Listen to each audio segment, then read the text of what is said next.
Radio Eternidad, impactando el presente con un mensaje eterno. Hola José, ¿cómo estás? Muy bien, por la gracia de Dios, Marcos, muy bien, medio doloridito por los ejercicios y eso de hoy, que siempre solemos hacer. Sí, es que cuando uno va para viejo, eso ocurre. Tú lo dices por ti. No, yo lo digo por ti, lo que estoy tratando de decirlo de una manera que no te duela mucho. Pues mira, me está doliendo, aunque no en el corazón, pero sí en la pierna de caminar mucho. Bueno, pero nada, estamos aquí hasta que el Señor quiera y de manera particular le damos la más cordial bienvenida a todos los oyentes a su programa Hombres de Verdad. Tenemos unas cuantas semanas tratando un tema sumamente importante en la familia que se da con más regularidad de lo que uno quisiera. Y nos referimos al favoritismo que los padres tienden a tener con alguno de sus hijos. Hemos visto a qué nos referimos cuando hablamos de favoritismo, hemos analizado los ejemplos bíblicos, hemos visto también el efecto que causa en los hermanos que no son favoritos y también vimos el efecto que causa en el hermano favorito. Si Dios lo permite, esperamos concluir el tema en el día de hoy y de manera particular preguntándonos cómo podemos evitar el favoritismo en la familia. ¿Qué elementos debemos tomar en cuenta, José?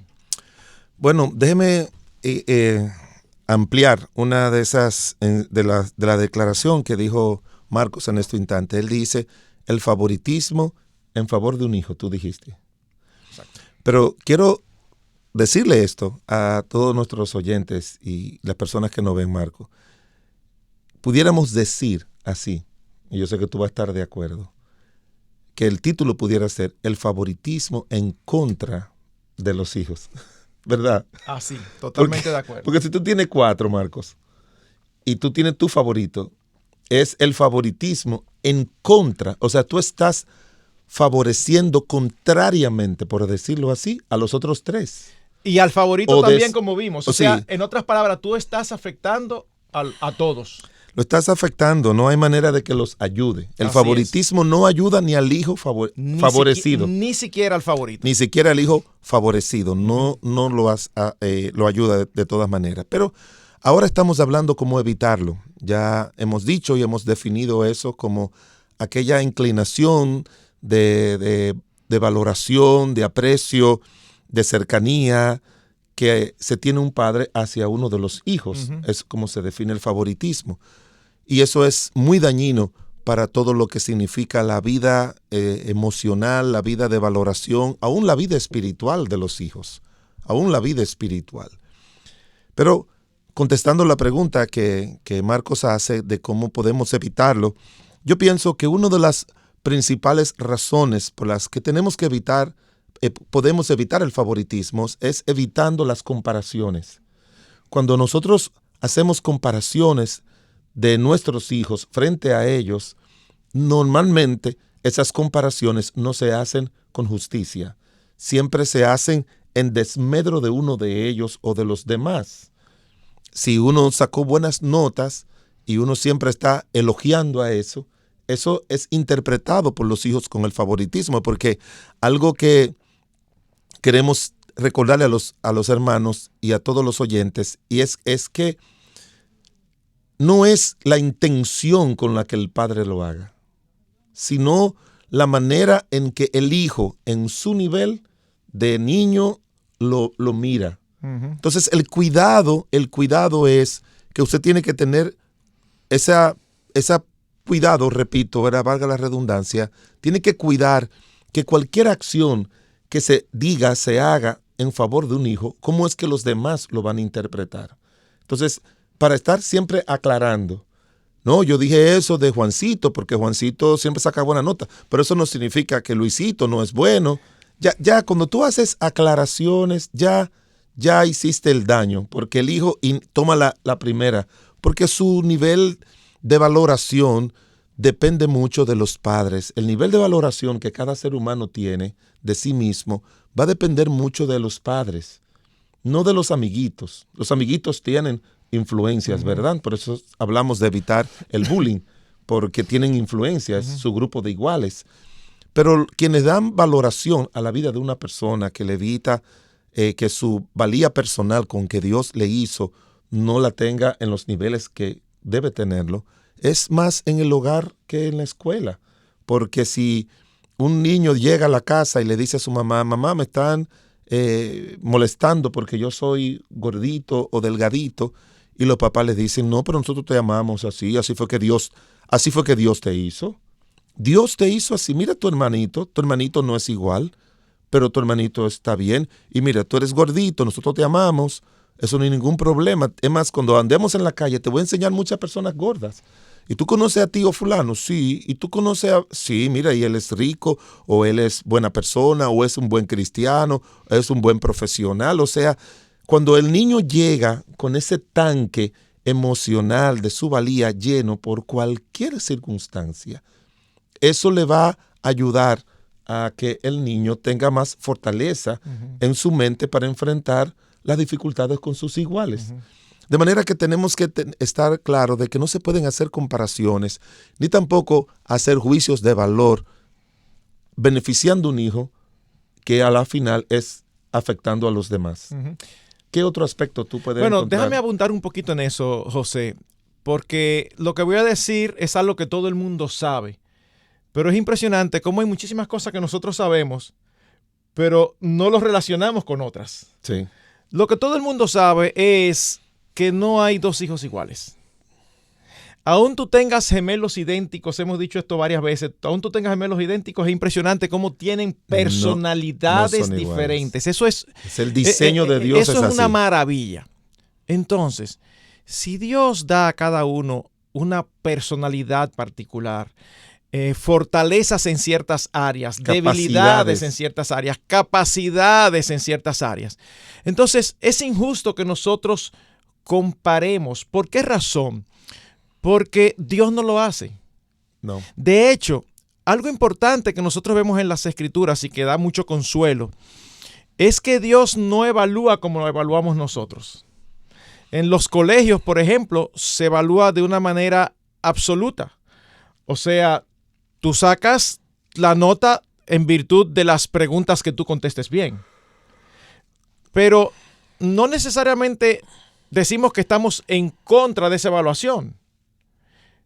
No podemos evaluar en un sentido como Dios lo hace, porque Dios ve hasta las intenciones. Sí.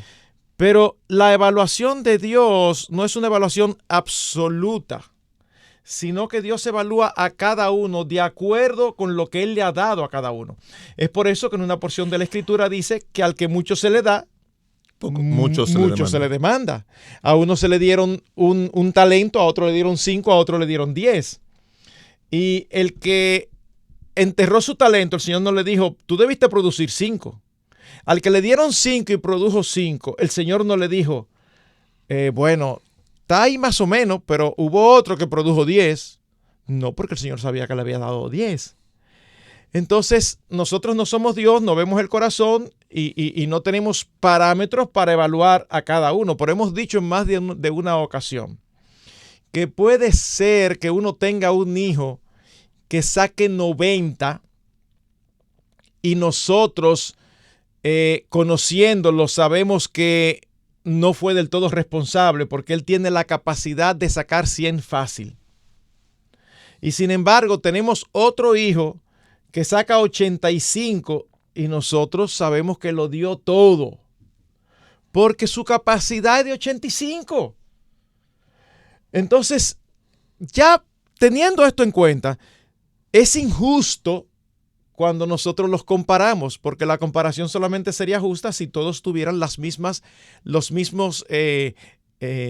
capacidades, los mismos recursos. Y no es así, porque de fábrica vienen con recursos diferentes. Dios premia no la capacidad, porque no depende de nosotros. Dios premia la fidelidad. El esfuerzo, la disciplina. El esfuerzo, exacto. Aquello que sí depende de nosotros. Así que no debemos comparar. No es bueno comparar a nuestros hijos con nadie. Pero no es bueno compararlos entre ellos mismos. Porque cuando lo hacemos, suceden dos cosas. Uno, posiblemente estamos siendo injustos. 100% injustos. 100% injustos. Y dos, estamos mandándole el mensaje a los que están en esa comparación siendo amonestados. Le estamos mandando el mensaje de que preferimos, de que amamos, de que valoramos más a fulanito. Y ahí es que los hijos empiezan a decir, no, porque si fulanito hace algo, no hay problema, pero que lo haga yo. Y a veces sacan conclusiones que no es verdad que son así, pero que no salen de la nada, sino que han sido movidas precisamente por la forma en que nosotros nos encanta compararlos. Así que padres, nunca comparen, nunca le digan a su hijo cuando están corrigiéndole algo, pero mira a tu hermano que él siempre está a tiempo, o mira a tu hermano que siempre tiene su cama y su habitación organizada. Puede ser que lo que tú estás diciendo no sea mentira, es verdad, pero no es correcto que lo hagas, porque ¿sabes qué?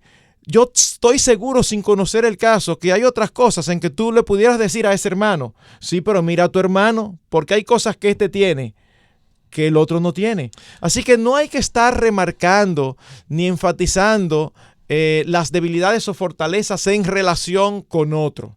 Nosotros debemos trabajar con cada uno sus debilidades y fortalezas en relación con el espejo de la palabra de Dios y lo que Dios espera. A uno se le dice que debe trabajar esto, al otro se le dice que debe trabajar aquello, sin necesariamente decirle, pero tu hermano es mejor. Porque eso, de verdad, el efecto que causa es totalmente contraproducente. Marcos, en la educación, como tú sabes, tantos años que tengo trabajando en colegio, en la educación antigua, una persona era promovido de curso de acuerdo a los exámenes, a los resultados de sus exámenes. Los pedagogos, los estudiosos de la educación fueron cambiando, ese término era medición. O sea, se medía la promoción de un alumno basado en sus calificaciones.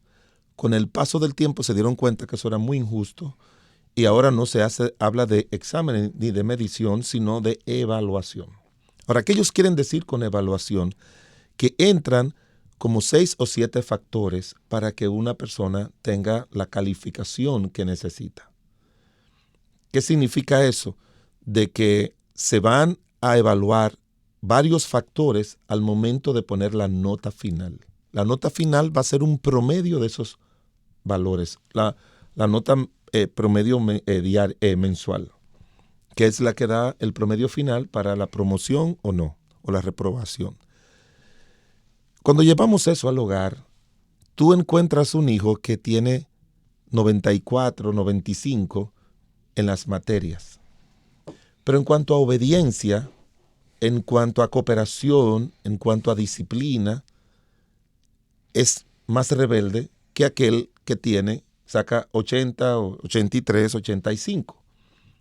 Entonces, los padres tenemos que aprender a evaluar y a decir, mira, este es bueno en sus estudios, pero es malo en esto y en aquello. Y aquel no es tan bueno en los estudios por lo que Marcos dice, de que no tienen esa capacidad que Dios le dio en esa área. Pero Dios le ha dado capacidades en el área de su conducta, de su respuesta, de su obediencia. Y aquí viene el problema. Cuando el padre enfatiza solamente el tema del estudio, no estimula al hijo que tiene buenas cualidades en otra área para que siga así. Y cuando yo veo un hijo rebelde, es un hijo que está haciendo las cosas a propósito, como una forma de castigar a los padres. Y yo quiero que los padres lo entiendan. O sea, hay una habilidad que ha producido el mal en la persona y sobre todo en los niños, que la forma del niño evidenciar su disgusto frente al favoritismo es con la rebelión. Si usted tiene un hijo rebelde y usted está buscando razones de dónde ese muchacho o esa muchacha ha agarrado esa rebelión, una de las razones que tiene que mirar es, ¿la estoy provocando yo? Uh-huh. Y el favoritismo provoca no solamente eso, sino que desestimula las otras cualidades y capacidades buenas. De manera que nosotros no podemos evaluar a nuestros hijos solamente por un factor de que aquel arregla mejor el cuarto, de que aquel saca mejores calificaciones, de que aquel está más a tiempo, uh-huh. Porque el que falla en alguna de esas áreas tiene otras fortalezas que a veces valen más. Ujú. Porque yo prefiero un hijo obediente, consagrado, disciplinado, que un hijo que saque y que no saque las mejores notas, Así es. que un hijo que saque las mejores notas y sea rebelde y sea respondón, porque eso es lo que lo va a dañar. De manera que hay que ser muy juicioso en el ejercicio de las funciones parentales con relación a nosotros como padres. Ujú. ¿Qué otro aspecto hay que hacer para evitar el favoritismo? Tú sabes, José, que yo creo que es muy importante el cultivo de una relación franca y abierta en la familia. Y la verdad es que yo soy consciente que al decir esto, que debiera ser la norma, es casi la excepción. O sea, las familias hoy en día no hablan, no se acostumbran a ser francos y transparentes. ¿Y por qué digo esto? Bueno, por dos razones. Por dos razones. En primer lugar, una buena forma cuando se desarrolla esa comunicación y esa transparencia es que los padres se ayuden el uno al otro. En otras palabras, qué bueno sería que tú ves a tu esposa en un momento determinado con algún tipo de conducta que pudiera parecer favoritismo hacia uno de los hijos. Y luego ya en tu habitación, ustedes dos solos, tú le dices a tu esposa, amor, mira, yo pienso que esto que tú hiciste con fulanito puede dar una mala señal para los demás. Ten cuidado. Y también la esposa puede hacerlo con el esposo. Sí. Porque recuerden lo que hablamos el primer día. Me acuerdo como ahora, ustedes saben que mi memoria es muy mala, pero me acuerdo como ahora. Cuando José decía que definitivamente si somos honestos, es imposible evitar que uno se sienta más identificado con algún hijo que con otro. O sea, no estamos hablando de eso, eso es imposible porque en el aspecto relacional, así como uno escoge los amigos porque hay ciertas químicas que se dan, eso mismo ocurre con los hijos. Tú puedes ser un padre aventurero, deportista, que te encanta el ejercicio físico. Y el Señor mandarte un hijo que le encanta la cultura, la música, la ópera, que no le gusta en nada físico, que es temeroso de todo lo que conlleva un riesgo. Y tú tienes otro que es como tú. Mira, tú vas a tener que hacer un esfuerzo consciente para tratarlo a los dos igual, porque tú te sientes más cómodo con el que tú siempre le dices, ven, vamos allí, y él siempre está dispuesto. Y al otro le dice, vamos allí, ay, no, espérate, que yo tengo que leer tal cosa, o yo tengo que practicar el violín. No hay nada de malo en nada de eso, pero hay una identificación que ocurre tanto con el padre como en la madre. Cuando nosotros hablamos de favoritismo, es no manifestar ninguna inclinación en el trato con ellos, porque eso les hace daño. Entonces, habiendo dicho eso, es raro, no es que no pueda suceder, pero es raro que la inclinación interna del papá y de la mamá sea hacia el mismo hijo. Puede suceder, y cuando sucede todavía es más difícil el manejo, porque entonces no se van a ayudar mucho. No es tan común, ¿no? Pero eso te digo, es extraño, pero normalmente porque son diferentes también. Entonces, normalmente el padre tiene cierta identificación hacia allá y la mamá hacia allá. Entonces, eso va a ayudar a que los esposos en una comunicación franca y abierta no se sientan amenazados, sino más bien que se sientan ayudados. Ay, mi amor, gracias. ¿Por qué? Porque nos va a salir de manera natural la inclinación que uno tiene hacia tal o cual hijo. Lo que hay que evitar es la autojustificación. No, pero yo no creo que yo... Tú siempre estás exagerando, eso no es verdad. Eso es terrible, eso es terrible. Casi siempre cuando trabajo con parejas, le digo, cuando llegue a su casa, pregúntele a su esposa o a su esposo tal cosa. Pero también le digo, pero si cuando le diga, no empiece a discutir, porque mejor no le pregunte, porque a veces lo hacen. A veces llegan y preguntan. La mayoría, cuando llega a la casa, se hace el loco y no pregunta. para no verse metido en una, Sí. creen que es una problemática. Pero algunos dicen, sí, voy a preguntar. Mi amor, el pastor preguntó, ¿yo te dedico suficiente tiempo? Bueno, mi amor, ya que tú me preguntas, yo creo que no. ¿Cómo que no? Entonces empieza a discutir. Ah, no, pero entonces no preguntes. No, No exacto. preguntes. Es pregunta y escucha. Entonces, si tu esposa te está diciendo, amor, yo creo que se te fue la mano en esta situación con lo que hiciste y yo creo que los demás pueden resentirse. No empiece a argumentar. Si como quiera que usted lo piense, cree que su esposa no tiene razón, dígale, mira, la verdad que no lo veo, pero no solamente lo voy a tomar en cuenta. Vamos a preguntarle a alguien de confianza, de mutua confianza. Vamos a preguntarle al hermano tal. Vamos a preguntarle al pastor, vamos a preguntarle a nuestro amigo íntimo que sabemos que es un hombre maduro. Y mira, sucedió esto, ¿qué tú crees? Y si el amigo maduro o el pastor te dice, no, yo creo que tu esposa tiene razón, entonces, aunque no lo veas, convéncete. Pero puede ser que te diga, mira, yo de verdad creo que tu esposa está mirando más allá. Bueno, qué bueno, porque la idea es siempre hacerlo bien. Pero ese ambiente de transparencia no solamente es bueno para que los esposos se ayuden el uno al otro, sino que cuando uno crea un clima de transparencia con los hijos, aún vayan creciendo, en un contexto particular uno puede preguntarles, ¿ustedes sienten que nosotros tenemos favoritismo? Y la respuesta puede ser sintomática, porque normalmente lo que puede suceder es que ellos empiezan a bromear. Y empiezan a decir, ah, sí, claro, fulano, ¿y por qué? Entonces uno lo toma a chanza. Pero si ellos de manera seria dicen, bueno, nosotros pensamos que tú siempre le das la razón a fulano o a fulana, ay, entonces ahí una vez más, no empiece a discutir. Ay, ¿por qué tú dices eso? Dame ejemplos. Y ahí mismo es el momento para uno pedirle perdón. Decirle, mira, perdónenme de verdad si ustedes han percibido eso. Porque no, yo quiero reiterarles que nosotros los queremos a ustedes igual y bajo ninguna circunstancia queremos que eso pase. Así que gracias por decirlo. Marcos, mira, varias cositas me llegaron a la mente mientras tú hablabas. Y voy a comenzar con la adulta y después los niños. En un círculo de pastores al que yo pertenezco, había un pastor con muchas deficiencias familiares y personales que hicieron que yo en reuniones pues siempre mostrara un deseo que en otro círculo se llama rescatar. En otro círculo se llama así. Cuando tú quieres rescatar a alguien, tú...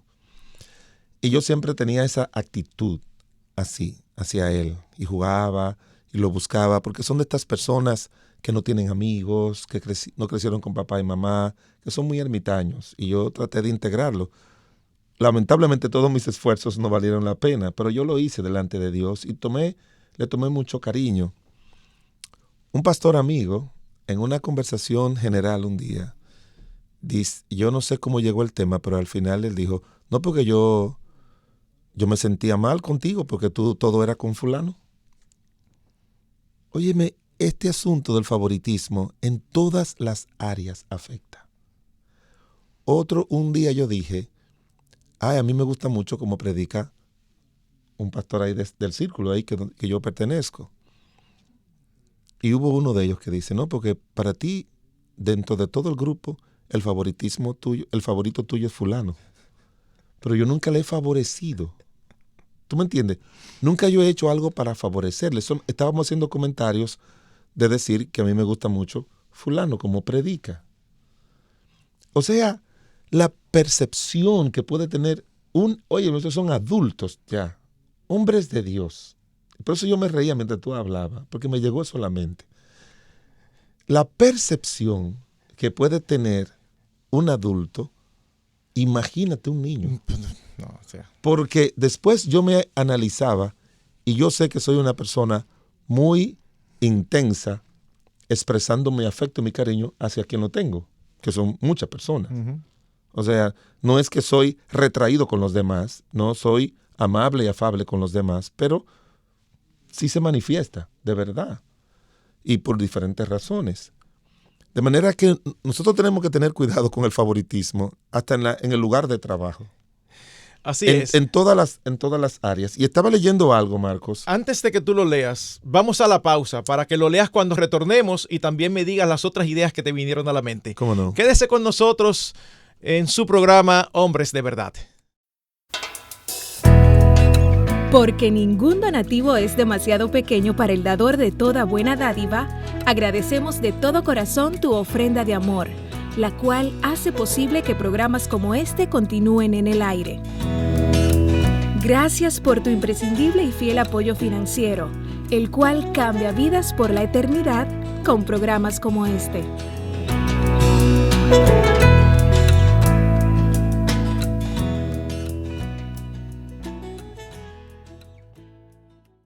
José, estamos de nuevo aquí, queridos oyentes, también.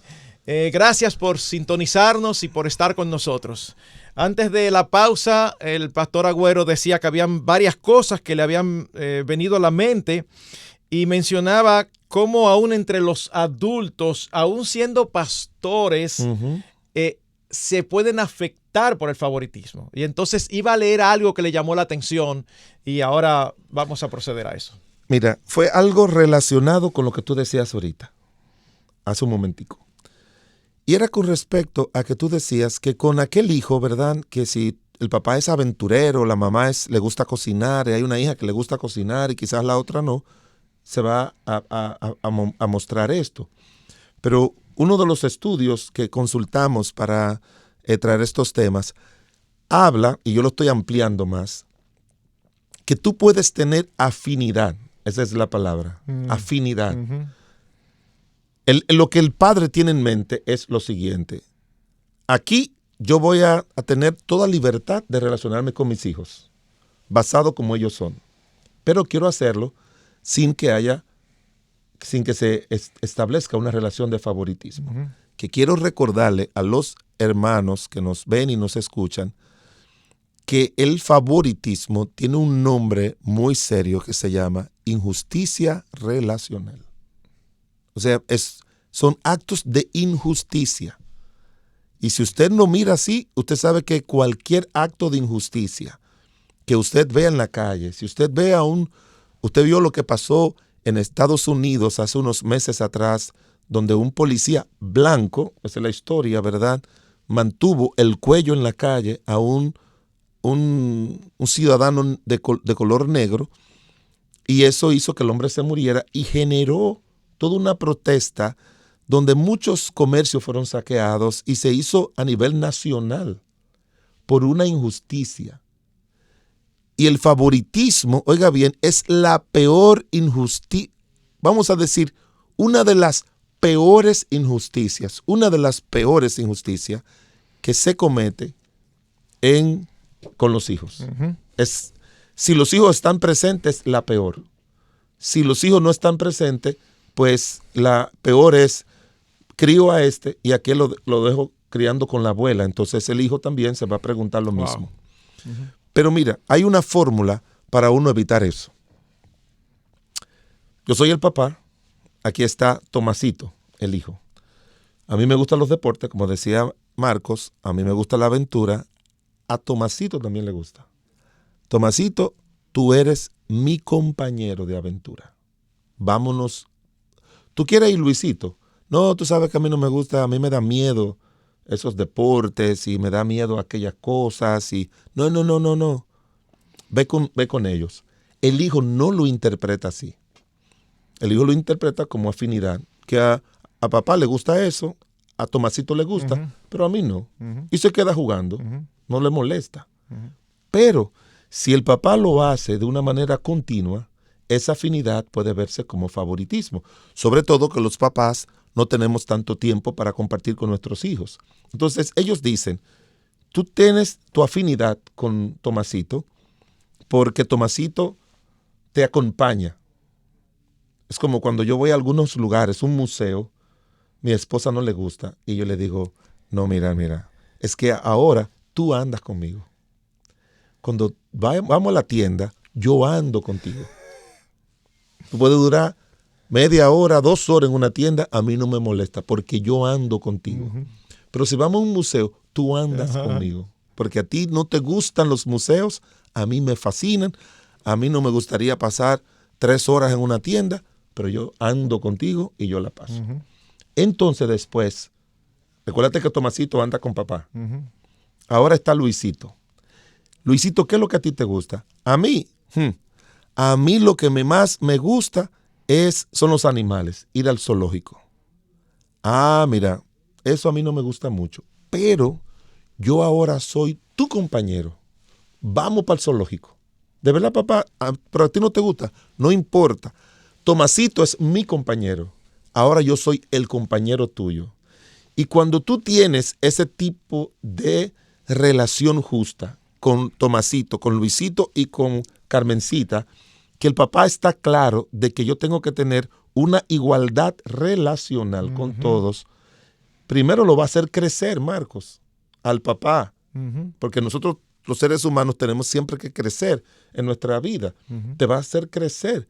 Va a llegar un día en que tú digas, no, pero yo no sabía, mi hijo siempre estaba con esos Nat Geo, que es de animales en la televisión, y él conoce todo, y ahora yo conozco muchísimas cosas de los animales. Sí.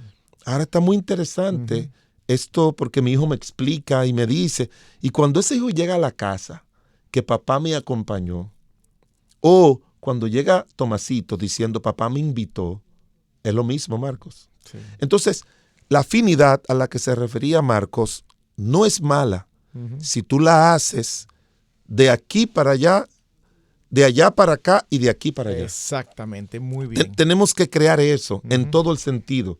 Hay otro aspecto también, Marcos, y es el aspecto de un papá que yo conozco, que él se levantaba el día, tenía 3 hijos y decía, hoy tengo marquitis. Tú sabes que la palabra itis significa inflamación. Hoy yo amanecí con marquitis. Y todo era, ven Marco, a darte un beso. Ven Marco, vamos allí. Vamos, ¿qué es lo que te gusta? ¿A ti te gusta el helado de chocolate? Te traigo un helado de chocolate. Al otro día aparecía, yo amanecí con carmencitis. Y todo era con Carmencita. Entonces ya todos los hijos estaban esperando. Ya era un evento. Cuando papá se levantaba, ¿con qué enfermedad, con qué infección se levantaba? Exacto. Hay otro que conozco que cuando uno cumplía años decía, tiene 3 varones. Y el papá decía, reunía a todos los hijos y a la esposa. Bueno, hoy es el día de fulano. Hoy aquí se va a hacer en lo que fulano quiera. Lo que fulano quiera y donde quiera y lo que quiera que comamos. Pero si a fulano no, a él le gusta mucho la berenjena, a mí no me gusta eso. Bueno, yo no sé, tú te vas a comer el arroz solo sin berenjena, pero hoy aquí se va a comer berenjena. El que no quiere comer berenjena, que no coma, pero aquí no se va a hacer otra cosa que no sea lo que fulano quiere. Y al final, el que no quiere comer berenjena, o chayote, o tayota, que chayote es como se dice en otros países, a la que nosotros llamamos tayota, esa persona va a decir, ay, una hora está comiendo esto, obligado, porque hoy es el día de fulano. Y después, con el paso del tiempo, no, a mí me gusta, sí. Porque mamá la hace diferente y todo. Entonces, el favoritismo requiere la creatividad relacional de los padres. Evitar el favoritismo. Sí, para evitar el favoritismo hay que crear una inteligencia, una sabiduría relacional, una intencionalidad relacional. Porque lo que uno quiere es que nuestros hijos crezcan emocional, mentalmente, saludable. Y los papás tienen mucho que ver, muchísimo que ver en la salud mental, emocional y obviamente espiritual de los padres. O sea, un niño que no quiera ir a la iglesia, Marcos, porque el favoritismo puede crear eso. Bueno, usted sabe que aquí hay que ir a la iglesia. A papá lo que le gusta es ir a la iglesia. Y el muchachito, de forma consciente o inconsciente, no, yo no quiero ir a la iglesia, usted sí va. No, yo no quiero, a mí no me puedo obligar a las cosas de Dios. Yo he leído que no son obligadas. No, pues usted va y va con una mala cara porque está haciendo sentir mal al papá por el favoritismo, ¿verdad? Y después hay que leer la Biblia. No, yo no voy a leer la Biblia. Y el favoritismo puede dañar la vida espiritual, porque el hijo puede, o que yo no quiero estudiar, y al final él es que va a ser perjudicado. Sí, sí. ¿Entiendes? O sea, Sí, porque a veces ellos no saben cómo defenderse de eso. cómo canalizar. Cómo reaccionar. Sí, no saben. Entonces ellos hacen lo que primero les viene a la mente, manifiestan su molestia contradiciendo al papá o a la mamá. Y como la necedad está ligada al alma del muchacho, Es así. tú estás facilitando eso. Exactamente. Tú estás facilitando la necedad. Me encantó ese ejemplo que diste de cómo el padre cada día se levantaba con alguien en la cabeza. Ustedes quieren que tomando ese ejemplo nosotros mostremos que es favoritismo. Bueno, que el padre se levanta con uno hoy, con el segundo mañana, con el primero traspasado mañana, con el tercero después, luego otra vez con el primero. Entonces ya tú dices, no, espérate, es favoritismo. Porque es verdad que lo está haciendo con cada uno, pero es obvio que le pasa más con uno. Ahora, cuando uno lo reparte equitativamente, wow, eso es algo que en un momento determinado yo hice con mis hijas. En un momento determinado, no recuerdo cada qué tiempo, pero había unos viernes que eran para yo salir con una de ellas. Y ellas esperaban eso como algo particular. Y era con una. Las otras dos se quedaban con su mamá. Yo salía con ellas. Y yo recuerdo que una de las cosas que en un momento hice con cada una, ¿tú sabes qué era? Llevarla al aeropuerto de Herrera. Ya ese aeropuerto no existe. Pero era un aeropuerto pequeñito donde uno se paraba en una plataforma y uno veía de aquí, o sea, cerquitica las avionetas y los avioncitos aterrizando y despegando. Entonces yo los llevaba ahí. A los niños les gusta eso. Les gustaba. Entonces yo me los llevaba solito, nosotros dos solamente. Y después de ahí, ¿qué tú quieres comer? Pizza, helado, lo que quisieran. Ya tú sabes, cuando llegamos a la casa, y allá llegaban oronda contando, que andaban sola con papi contándole. ¿Qué pasaba con las otras dos? Loca porque les tocara. Entonces les tocaba a cada una. Eso permite a uno no solamente establecer una relación es más estrecha con cada uno, de acuerdo como cada uno es, sino también que manifiesta que todos son iguales, porque yo hago lo mismo con cada uno. Uno tiene que tener cuidado. Hace un rato tú mencionaste de una manera muy incidental algo, y yo quiero retomarlo, porque es algo que no sé si ocurre en otras culturas. En nuestra cultura dominicana ocurre bastante y en los campos más. Y uno puede decir, bueno, que se hace por necesidad. Wow, yo no estoy seguro de poder justificar eso. Pero es muy frecuente que familias con varios hijos deciden mandar a uno a que se críe con la tía, con la abuela, con una prima, para que te ayude o para que sea mejor, para que estudies. Tiene mejores condiciones de vida. Tiene mejores condiciones de vida. Y tú te pones a pensar, wow, José, y de verdad, cada caso es único. Pero yo no sé si te ha pasado y supongo que sí. Pero a mí me han tocado varios casos donde hablando me dice de manera incidental, no, y entonces, ¿y por qué tú? Mire, pastor, yo la verdad que no sé. Yo solamente sé que a mí me mandaron para allá. Y nunca lo dicen con gratitud, lo dicen con dolor. Sí. Porque un niño no entiende eso. Un niño no entiende que lo separen de su familia. Así que, en sentido general, yo entiendo que puede haber excepciones circunstancias muy difíciles. Pero en sentido general, déjenme decir esto. En la familia es mejor pasar trabajo todos juntos que aislar a los hijos. En la manera en que Dios nos hizo, Dios nos creó de tal manera que solamente los padres pueden darnos lo que nosotros inicialmente necesitamos, que es amor, protección, seguridad. Claro que hay casos, pero ya eso tiene que ver con casos de mucho pecado, donde tú y yo apoyaríamos que ese hijo se lo den a otras personas. Sí. Yo conozco un caso donde era una familia de delincuentes. Y entonces, en un momento determinado, a la niña se le entregaron a otra persona. Y yo decía, eso es lo mejor que le pudo pasar a esa niña. Pero es porque, estando aún en el seno familiar, era una familia tan desastrosa que podía recibir más mal que bien. Pero estamos hablando de condiciones normales, donde tú tienes tu papá y tu mamá. Marcos, yo he tenido hijos adoptados que por diferentes razones, ¿verdad?, los padres lo han entregado. Y hay un momento que se da lo que se llama una crisis existencial. Sí. Ellos quieren encontrar su familia, ellos quieren ir. Es que hay un autor que habla acerca de los lazos invisibles de lealtad que generan los vínculos sanguíneos. Eso es algo sumamente fuerte, sumamente fuerte. Eso le crea esa crisis. Yo recuerdo un niño que se lo dieron a una mujer cristiana que no había tenido hijos y que y tenía como una especie de orfanatorio, pero a ese lo puso su apellido, su nombre y todo. Y después esta señora se casa con un norteamericano, el norteamericano se lo lleva a Estados Unidos y también se lleva al niño pequeño. Cuando ese niño tiene 15, 16 años por ahí, me lo traen para que yo lo trate de ayudar, porque el niño decía, no, es que yo quiero venir aquí para estar con mi mamá y con mis hermanitos. Pero mi hijo, yo creo que hasta la misma mamá le decía, tú estás en Estados Unidos. Tú estás una casa grande, un solo hijo, era él el único adoptado. Había una diferencia muy marcada en el color de la piel y eso también molesta, porque en la escuela le molestan por eso y en Estados Unidos y son una sociedad donde está muy marcado eso. Y como quiera, pero esa necesidad existencial. Y él lo tenía ahí sentado en mi oficina. No, yo sé. A mí no me interesa comer bien y estar bien y yo quiero estar con mi familia. Wow. Óyeme, yo recuerdo a ese muchacho. José, quiere el Señor algunos escuchar esto que nosotros estamos diciendo. Porque a veces eso es, como te digo, es algo cultural. Y a veces tienen muchos hijos en el campo. Y dicen, no, pero yo tengo... Y tienen alguna familiar o algún amigo querido que no ha podido tener hijos.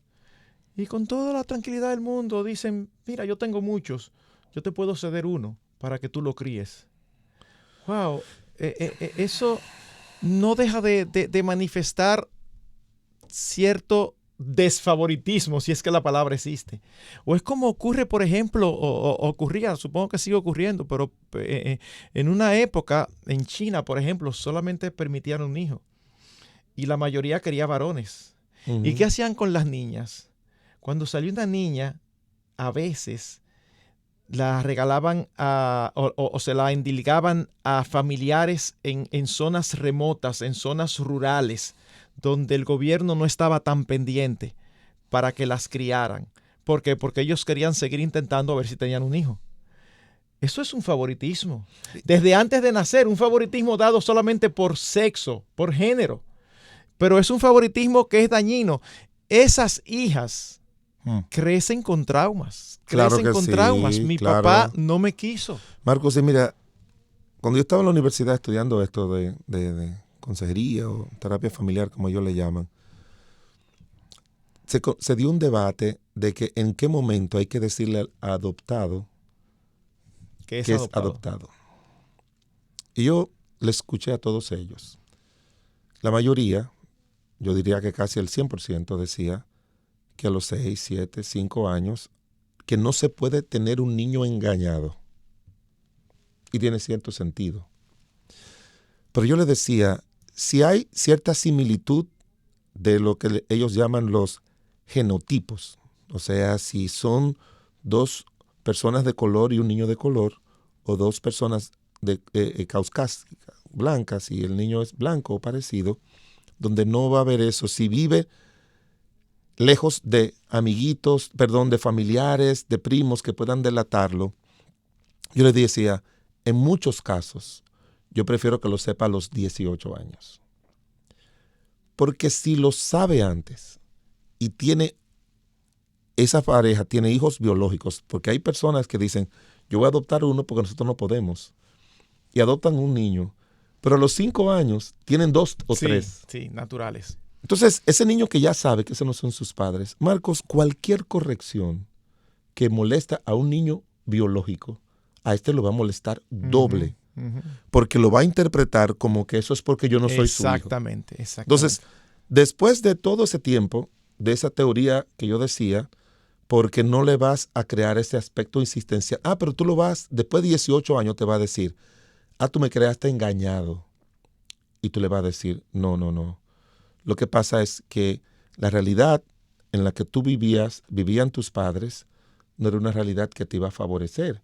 y nosotros te hemos amado, te hemos cuidado, y ahora te estamos diciendo, esos son tus padres, pero ya él creó una relación afectiva con esos dos padres, que quizás sus padres biológicos lo entregaron por esas necesidades de zonas rurales o el tipo que fuera. Ahora cuando él va y habla con sus padres y le pregunta, porque yo tuve un caso así, que a los 18 años su mamá se lo dijo. No se lo dijo porque quería seguir la teoría mía, sino después de una discusión. Y él fue donde mí me dice, pastor, tengo que decirle algo. ¿Y qué fue? Que mi mamá me dijo que ella no es mi mamá. ¿Y qué más te dijo?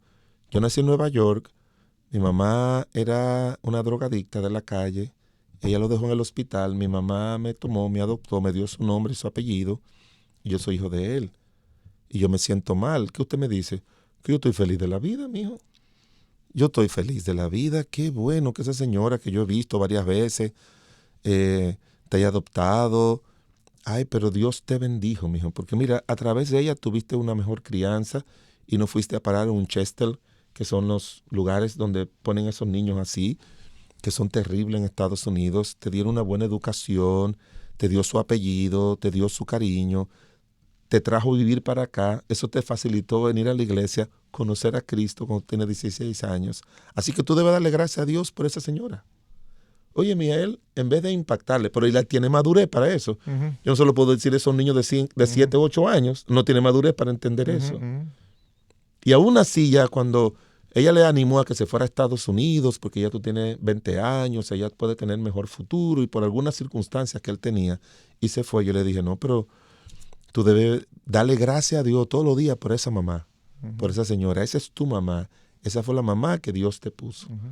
Y yo recordé de ese pensamiento que tenía años atrás, cuando estaba estudiando en la universidad, de que muchas, y de verdad, y físicamente, eran diferentes. Él era un muchacho como de mi color, ella era una señora caucásica, como le dicen, más blanca. Pero él creció así en ese tipo de situaciones porque habían otros también que ella había adoptado.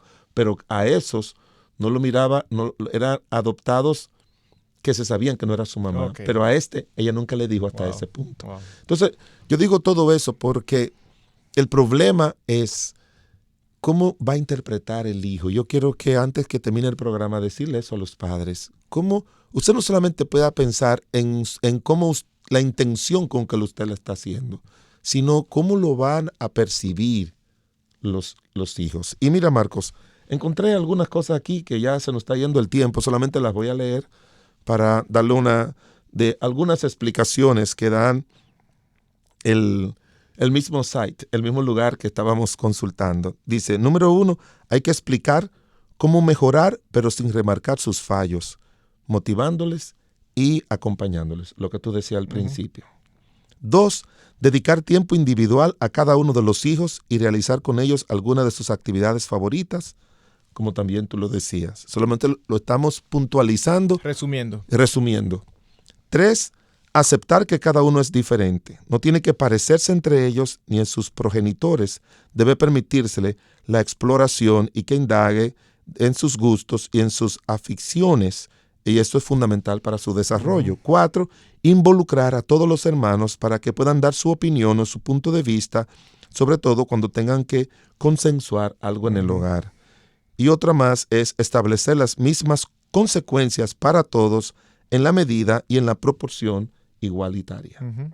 O sea, si alguien hizo algo malo, hay que establecer las mismas consecuencias. Que las mismas consecuencias por fallas cometidas dentro de la familia tengan la misma sanción. O sea, a veces... y lo contrario, Marcos.